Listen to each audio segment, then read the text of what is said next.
You once talked about every bus employs 5 or 6 Indians, and this model could be at risk if we go down a methodology of everything being contracted to conglomerates. So, where do you see this? How is this impacting the present way Indian entrepreneurs get employment? So again, my favorite view is that business should be left to private individuals. The government's task is to enable, and this has also been the stated policy of the government. If you see in India, there are officially about 30,000 private bus operators. These are companies which are operating buses. But in addition to this, there are millions of individual owners. If we're going to put in, let's say, 1 million buses in the market, that's a potential million owners of assets.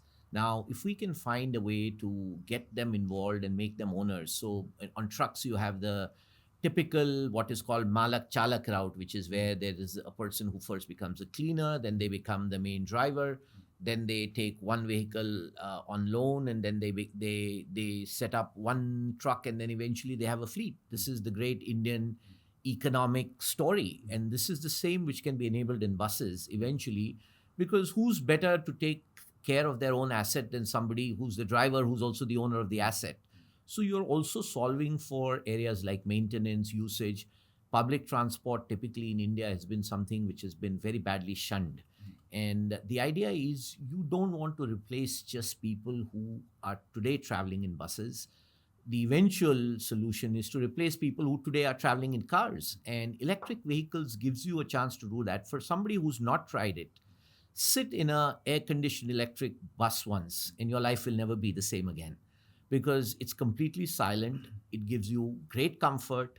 It allows you to travel at peace, whether you are on social media or whether you're sleeping or taking a nap or on the phone.